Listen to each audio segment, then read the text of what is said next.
Welcome to You Are Intuitive, a series of interviews featuring candid, intimate, and grounded conversations about developing and using intuition in the real world.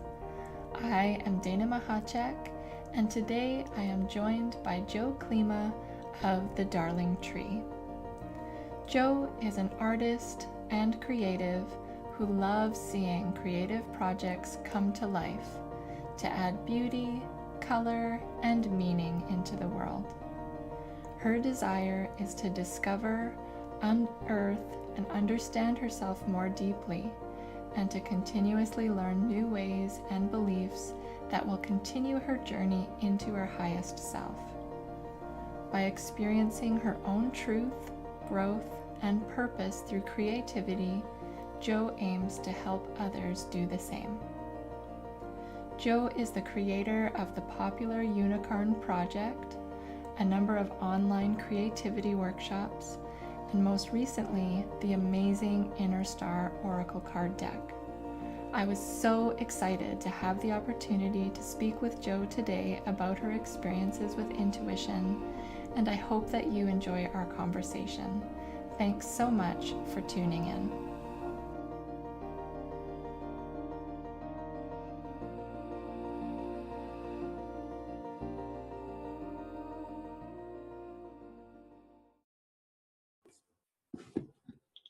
All right. Hi, Jo. So excited to have you here today. Thank you so much for being here. It's an absolute pleasure to be chatting with you today. Thank you. First of all, I am like a huge admirer of everything you create. You strike me as obviously not only a very creative person, but a very connected person and someone who is really attuned to yourself and just in touch with your own intuition. Is that a fair assessment? Like, do you see yourself as intuitive and creative as well, or maybe not so much as I see you? Yes, I would say yes. Whether or not I feel that, 24/7, probably not. There are moments where it's definitely, I feel like I'm just doing everything, like I'm aligned and it's all working beautifully and all of that. And there's other times where I spend a few days like, what the hell am I? Like, I don't know what's happening. I don't know what I'm doing. But it goes on and off. Like, it's flow. Like, sometimes you feel it. Sometimes you need the periods of just stepping back. And I find anything that kind of works for me takes time as well. So, for me, it's like if I allowed myself enough time, eventually, things will come back and, be working again. Back on track. Yeah. For me, it's like that. And same as in the creative sense, it kind of works together. Sometimes you're on, sometimes you're not. And it's, I trust that eventually it's going to be coming back to me and I'll be, feeling aligned and feeling like I know what I'm doing. So I imagine that you've always been a creative person. Mm-hmm. Have you always felt like an intuitive person as well, or have you always considered yourself intuitive? Definitely not. I grew up in a very kind of strict household with European parents, and it was always like, do good in school, go to university, get a job, get a house. Like, it was just step by step. This is how you live your life. And I pretty much did that. And up until a few years ago where I was like, this is not that fun. I've done everything I'm supposed to do and I'm not feeling that happy about the way things are. And that's when I realized that I kind of had been following some kind of script of what you're supposed to do with your life.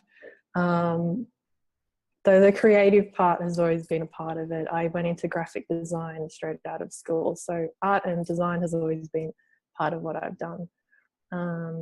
But it was only a few years ago that art kind of became a bigger part of my life again, over design, like finding that my own practice with art, not just doing it for clients.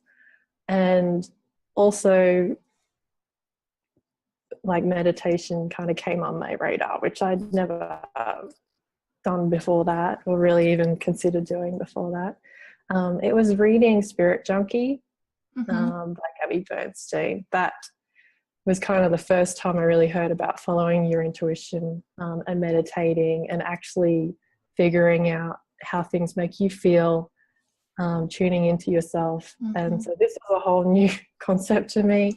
And as soon as I kind of started doing that and I started making artwork that I just felt like making, rather than having a reason or being caught up in how it looks or having a finished product, like just changing my whole way of doing things in a way that just felt good for whatever reason, no reason.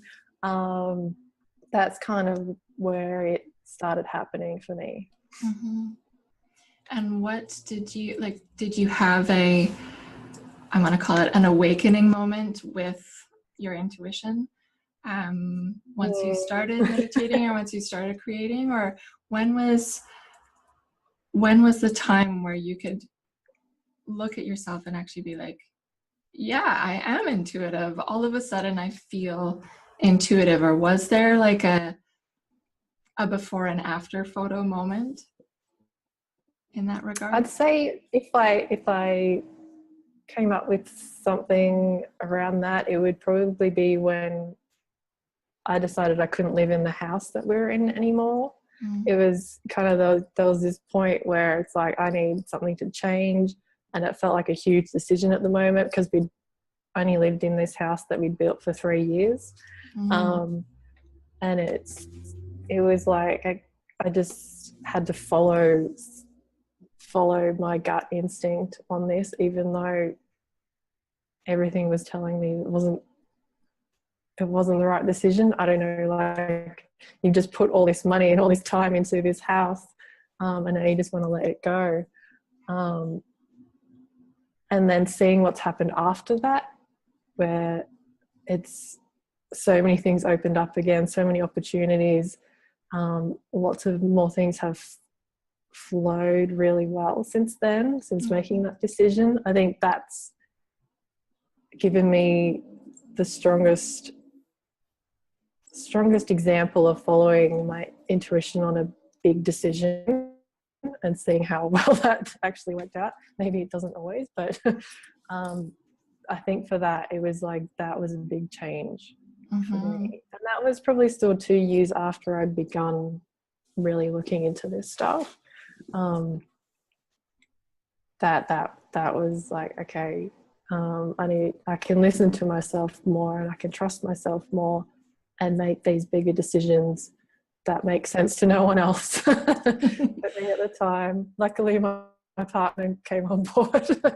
Otherwise it would have been probably more difficult. But no, that was definitely where I've had to flex that muscle a bit more. And when you're talking about that kind of gut instinct to not live in that house anymore, how was it? A sensation, or was it a vision, or was it like it was a breakdown? It was a breakdown. I can't live here anymore. Pretty much I was in tears. I was like, I can't do this. And I didn't know if that was the reason why. It was like something needed to change. And I felt like most of the negative stuff had happened around that. So that's kind of how I felt. It was like looking back and seeing the kind of links between the actions that I'd taken with the house and whatever. And there was a lot of negative energy around it kind of from the beginning, that you kind of still push on it because, you know, you made these plans, you got to follow through with them. So yeah, I was kind of reassessing, and then having tears, and then the relief of also making that decision. It's like, well, even if it works out or it doesn't, I'll be okay. Yes. I kind of knew that.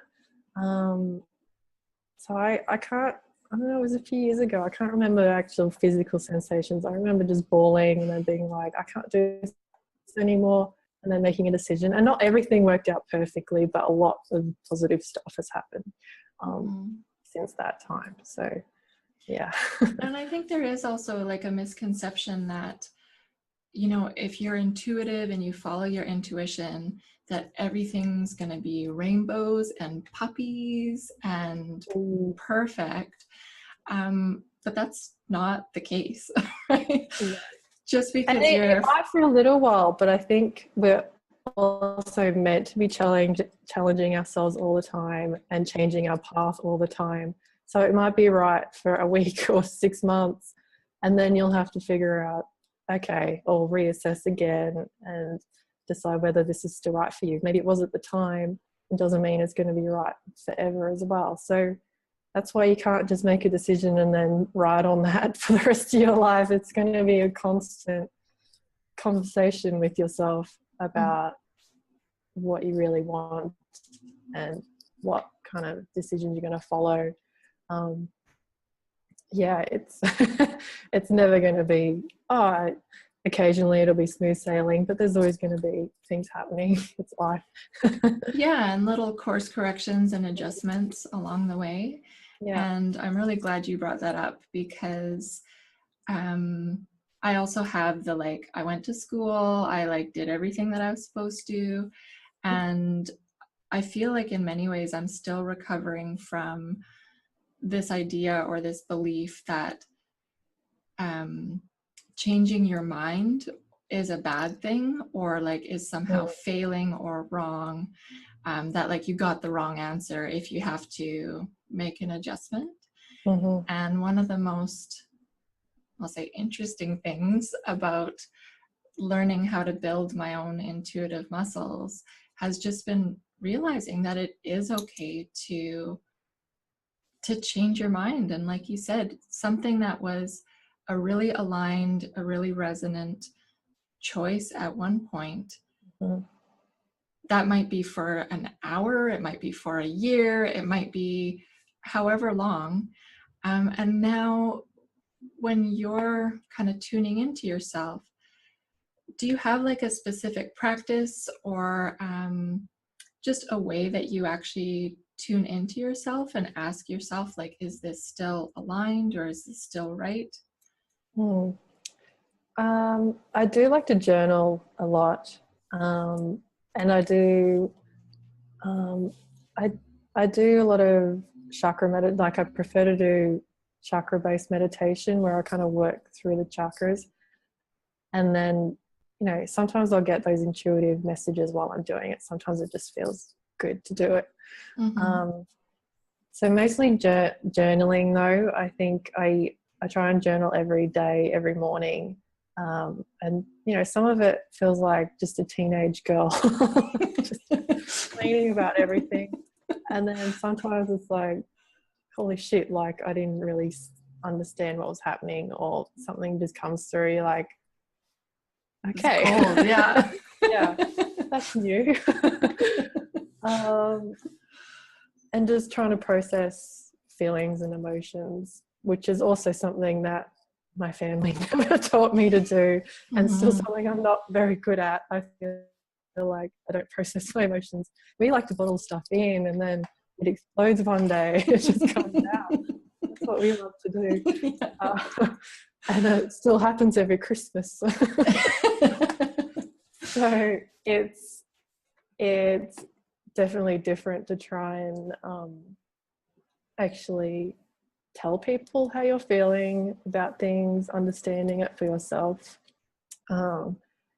Communication is a huge thing that I've had to work on, especially with my partner. Like, he's very introverted and so am I, so speaking about things sometimes doesn't happen. So it's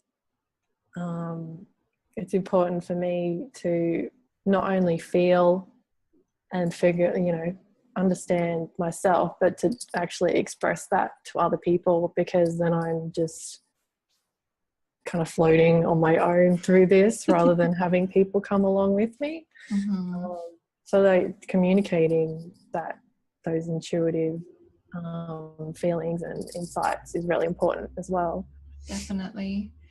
And I've been following your journey. I've been Instagram stalking you for, I think it's been a few years. I've only been on Instagram for a few years, so it can't have been more than, I think, 2 years. But I've noticed even in that short time, just from a business perspective, that when I first started following you, you were mostly still doing graphic design and, building people's websites graphically for them. And then over time, you've introduced the unicorn project, you had your intentional art workshops, and just kind of pulling away from just doing the graphic design and getting more into like your personal creative zone with it. And then also creating the Inner Star Oracle. That's been something that just recently happened. And how much do you feel that your intuition played a role in you deciding to make that shift away from graphic design, or like even deciding what to offer or what to put out there next? How much was intuition a deciding factor in that? I think it's the majority of what I try and do in my business now. There are obvious things that would make sense. Like people would tell me, "Oh, you could do this and you could do this," and it's like, "Well, I could, but I don't really want to." So not everything makes business sense. I just, most of these tools and products are something that I need for myself, and then if it helps someone else, that's good for business. But even if it doesn't, I've still kind of learned something, or it's still benefited me in my own life or business. So it's just finding a way to express myself in my business. And most of the stuff that's gone well has been because I've trusted, and I've even given it time. Like I haven't tried to push offerings. Actually, sometimes when I have, that's when it really hasn't worked. I'm like, well, that would be a great idea and that might make a lot of money. That usually doesn't make any money. So just allowing these ideas to kind of have the time to even like start as a seed and see where it wants to go. It's been, I think, almost a year and a half since I really took a big break from doing client work to allow a few projects to happen. And I kind of needed that time. I knew that I tried to do stuff on top of client work and I just couldn't do both at the same time. So I knew I had to take a break from it and allow these other projects to come through. And with the Oracle deck, that was a whole year process. So it took a long time from starting it to actually launching the Kickstarter. Well, they actually posted out a year after I began drawing the symbols. So it's important to know that if you are following your intuition in the business, it might take time. So it usually does. But actually, on the other hand, the Unicorn project was something that it just came really quickly, and actually I launched it in a couple of weeks, and so it can work the other way. But it would be like a unique process every time. Like just because one thing takes a couple weeks doesn't mean everything will, and just because one thing took a year doesn't mean that you're going to have to wait a year for every single project. That's absolutely true. And with the deck, that kind of well, I'd always had a love of geometric design, and particularly like even in the backgrounds of the cars, there's a lot of imagery of the sky and the stars, and these are always imagery that I love using in my work. But I knew that I knew that I wanted to, I was going to create something like this. And I had already planned to be in Bali, and I knew that was kind of the space and the time that I wanted to use to draw these symbols. And so when I was in Bali, that was in May last year, just over a year ago. And I just spent the mornings just sitting there as the sun was coming up. I'm not much of a morning person at home, but in Bali, I get up with the rooster, and the rooster's crowing, and it's just changed into a different person. That's awesome. And so I spent the mornings, I'd get up early and just sit and draw. And usually it seemed like an easy process for me. I would just sit there and just slow down my mind. Not quite a meditation, like I would just sit for a minute and then something would just pop up into my mind. And it might be a part of a symbol, or I might see more of it, but then I would just start drawing it and it would evolve.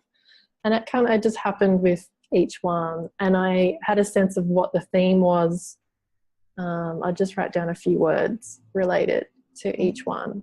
And later on, it was when I finished drawing all the symbols, that I started writing the meanings of the cards. And even when I read them back now, I don't remember. I don't remember writing it. And I find that really, really interesting because I don't consider myself a writer, and that's not a big book either. It's like the kind of short descriptions, which kind of suits the way that I work. But it's funny when you can look back on some stuff and be like, where did that come from? And with that, because I know there's so many, I guess, myths and misconceptions about what channeling is and who can be a channel, and like what's real channeling and what's made up channeling. That just your process of like centering and getting still, and then just like putting your pen to paper, that to me sounds like channeling, and that also reflects my own experience with channeling. But do you find the word or the concept kind of icky, or kind of like, I don't know if I can claim that title, or like I don't know if I can put that label on the work that I'm doing? Do you feel that way sometimes? With the majority of time, I wouldn't really associate with the word channeling. With the deck, that's probably the one time that I kind of do feel that connection with that, with bringing those symbols. It kind of does feel like that. But the majority of my work doesn't really feel like it's like downloaded from some higher being. And the way, with other projects, it's more like if I'm kind of getting intuitive hits, it's more like I can't, it never happens when I'm sitting down on my laptop trying to work. Like that's never when it happens. It's when I'm in the shower or doing something. Usually sitting in the park or in nature is the best for me. But it's like, for instance, with the Unicorn project, I didn't really have to pre-plan or know what I was writing about. I kind of just got the ideas coming to me. And sometimes it just sounded like me saying it, and other times it was like picturing me saying it. I don't know. It was more like my own little show reel happening. I don't know. That's kind of how it came to me, rather than feeling like it came from something else. It felt like it was coming from within me. So that's kind of how I generally kind of get ideas and insights. It just, thoughts and things that I hear from my own voice. It's it's someone else's voice. It's interesting when you see online, and a lot of my friends are kind of in the sphere of channeling from spirit or having conversations with their spirit guides and ascended masters, and this is not my experience at all. And I always wondered, like, will that ever be my experience? And maybe not, but it's not something that I'm too worried about. Like, I don't consider myself not spiritual because I'm not having a regular conversation with the spirit guide.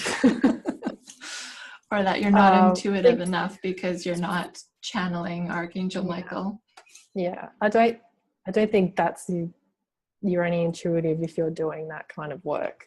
It can definitely be more of a personal conversation with yourself. And maybe sometimes that can feel connected to something bigger. Sometimes it just feels like you. And yeah, that's totally fine. And that's why I love having these conversations, just to I guess bust some myths around it, or just bring it back down to earth, that it's great if that is your experience. It's also great and fine if that's not your experience. That intuition is there. You're already intuitive. Everyone is already intuitive, and how it expresses itself, or how you're able to connect and plug into your intuitive self, is different for everybody. And it's all, nothing is better or worse than another person.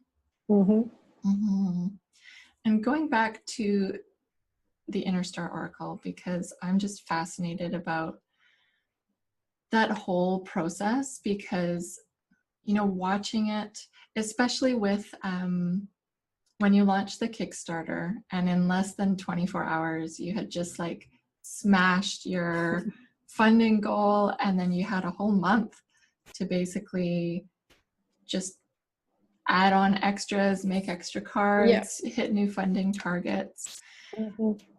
When you decided, or how did you decide to launch it, or when to launch it? Was that also an intuitive process, or was that more of a strategic, like, oh, I should do it on a new moon, or I should do it? Yeah, that's an interesting point. I've learnt to not be so concerned about launching things at a particular date just because it's a new or full moon. I think if something's meant to happen, it can happen any day of the year. It can happen during Mercury retrograde. It can, if it's supposed to kind of happen as it happens. It was a random date. It was actually just when it was ready to do. If I'd been strategic, it would have been like 4 months earlier. But it just took that time to make sure everything was in place and ready to have the samples made. It was an interesting process of not really stressing about any aspect of it, just allowing things to be ready when they're ready. And so when it was, I think I had about 2 weeks to then kind of get the campaign aspect like ready to go online and go live. But that whole project's a perfect example for me for how everything can flow. And you can receive really well and just feel completely supported and loved around a project and your work. That day that it launched and hit the funding goal in 12 hours, something that I obviously hoped for, didn't know if it was going to happen, but it was, the amount of relief was actually huge, because even as an introvert, I am not someone who loves marketing and talking about something all the time, or spending all my time on Instagram like, please do this, please do that. So for that reason, I was like, Thank you. Thank you for not making me like Beg and plead. Yeah. That was for me just was a weight lifted. Mm-hmm. And everyone sharing about it and talking about it. It just felt so good. Mm-hmm. With deciding to use Kickstarter, I think the main reason was because once it's funded, everything's kind of in place. You have the funds to just go into production. With doing pre-orders on the website, you never know if you'll get enough people to actually pay for the production of the product. Mm-hmm. So if you hit your funding goal in Kickstarter, then you've got everything that you need to move forward. So that was more strategic decision of actually making getting the printing done and going into production. Mm-hmm. And it definitely helps to have everything in place already, so that when you finish the campaign, it's just ready to go. Yeah. Mm. And I know this is kind of speculation, but if you were in charge, like if your thinking strategic brain had been in charge of that process, I know you had mentioned you had wanted to launch like 4 months earlier, or you wanted to like get it out there 4 months earlier. Had it not been such an intuitive process, do you feel that you would have like, I'm going to be on top of this, I'm going to like get it out there, and then not have it not turn out so well as it did if you were in charge of it? Well, who knows? Yeah, exactly. I know. Who knows what would have happened? The thing is, because I had started the process so much, like a few months before then, people had already kind of heard about it for a long time. Mm-hmm. So it probably still would have been okay. I probably would have been a bit more stressed trying to do it quicker, on waiting on samples, and it's not coming on time, and I've got to do this on time, it's going to launch. There's just none of that. So I think it would have been okay doing it at another time, but I think for me, the process probably wouldn't have been as smooth mm-hmm. And stress-free. Yeah. Well, and I love that example of you creating and launching this Oracle card deck, because when I see that as somebody just looking into it, that's just like a clear example of like a win for intuition. Right? Yep. That it's like trusting yourself enough and like honoring your intuition enough can go just so extremely well. So I think even if times where if I'm doubting my own intuition, or if I'm like not really trusting the messages that I'm receiving, I call it evidence of intuition. And usually it's my own experiences of like, I followed my intuition here and that worked out, or I didn't follow it and this didn't work out. But sometimes if I'm needing to like pull out the big guns, I'll also use examples of other people's lives, of them following their intuition. And so your inner star oracle experience is in my like stack of evidence that I can like, okay, Jo followed her intuition, and look at how amazing that went up, that happened or that occurred. And I just want to, for people who are kind of feeling like, I don't know if I am intuitive, or I don't know if I'm intuitive enough, or like just at the beginning of their journey, I guess, understanding themselves as an intuitive being, what sort of practices or even resources would you be able to recommend for people who want to be intuitive or want to build up those trust muscles with themselves? What in your experience has really worked for you that you could suggest to other people? I definitely think reading some books from some teachers. Gabby Bernstein was so important for me at the start. And while I don't still watch a lot of her videos or read a lot of the books, at the very start, she was integral to my own spiritual, almost awakening, I would say, because before that, I really didn't have my foot in it at all. And another lady who's actually a client as well, Belinda Davidson, she has taught me a lot about not having to really understand it all. to be able to do these practices and know that they're doing positive things for you, but not having to analyze why you're this way or why that's not working. Like, you don't, like, some people do that kind of work, and that's fine, and you might need it sometimes, but she's helped me understand that you don't always have to analyze it all. When you're mind-based enough as it is, it helps to actually not have to worry about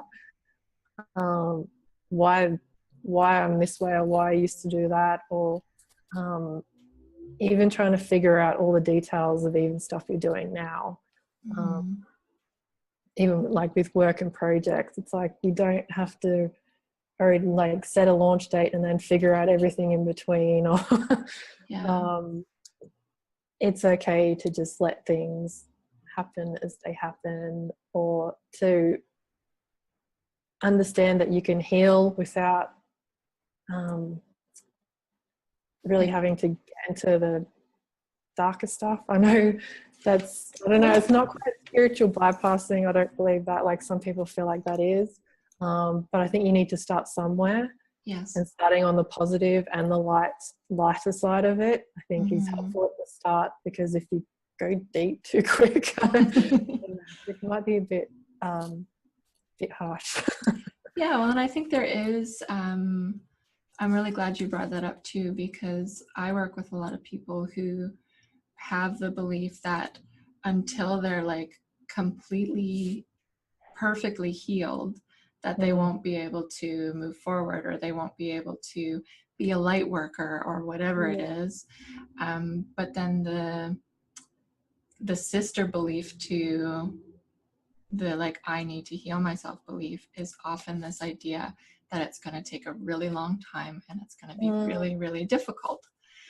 And that can just keep you stuck forever. If the condition for you moving forward is that you're perfectly healed and whole, have a nice life, because that's going to be the rest of your life as that works. So I'm glad that you brought that up too, that you don't always have to understand the mechanics of it.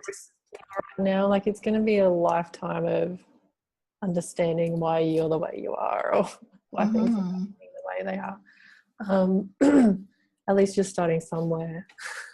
Starting small, and it can be simple, and it doesn't have to be hard or difficult to understand.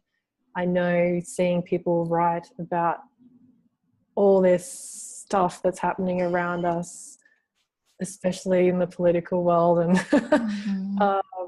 it's too much for me. Like, I can't even read it all, and I have to sit with myself and say, is this my truth, or is this what other people are telling me I'm supposed to be feeling all these things? Or, you know, even Mercury retrograde and eclipses, and you can really get caught up in feeling like, okay, this has to affect me.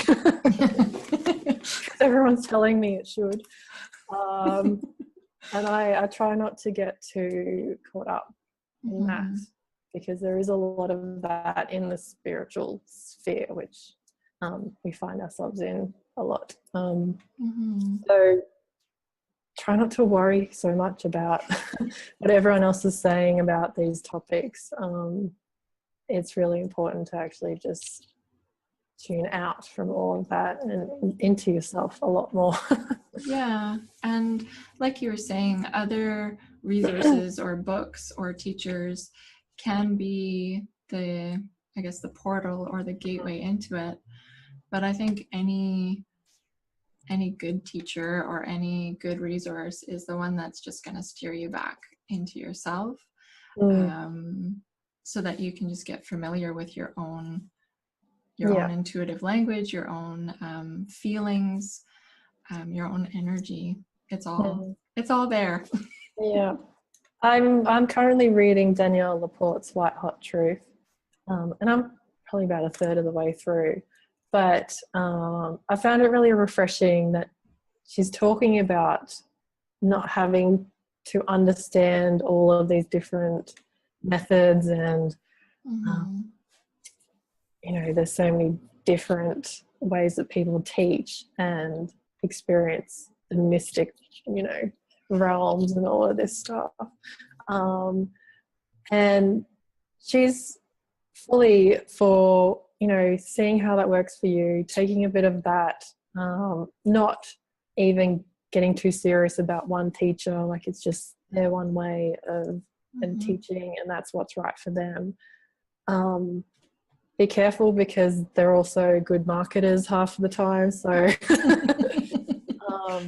it might not be as it seems some of the time. So yeah, I prefer to go to very different resources and teachers and see what works for me. And some of it'll stick and some of it won't. And sometimes I understand that I'm not going to have the same experiences, most likely, as those people. So you can only really focus on yourself.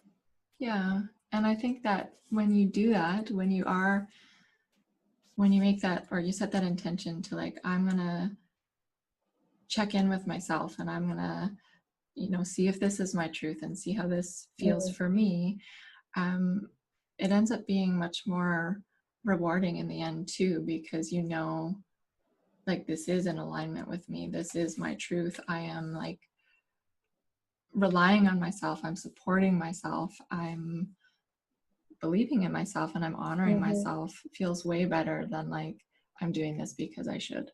Yeah, or because waiting for something to tell you what to do with your life. And I find it interesting that a lot of very intuitive people that I know, they're very good at channeling for other people or doing readings. But when it comes to themselves, they're almost in the same position. They're just trying to figure out. So they don't always get the clear guidance every day of what they're supposed to be doing. I see them changing their paths all the time, even though they have this really strong connection to guides and whatnot. They're basically in the same position for themselves, so I wouldn't worry too much. Exactly. Yeah, it's it doesn't have to be so serious. It doesn't have to be so angst ridden or urgent. It's we're all just people. We're all working through this in our own ways and just finding what's right and resonant with us. And then if people want to find out more about your work, or if they want to get their hands on the Inner Star Oracle, where can people find you online, Jo?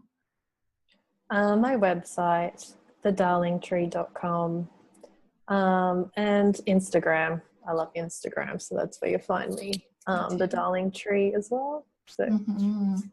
Well, thank you so much for sharing your experience and for just chatting about all things intuition. It's been wonderful to kind of get that peek into your life and into your journey. And I know that all the people watching this, it'll just be really reassuring and really validating that, it doesn't have to be this super mystical, inaccessible, unattainable process. You can start small. You can start now. Yeah, absolutely. Thank you so much. Thank you. Loved it. Thank you. Talk to you soon. Bye. Bye.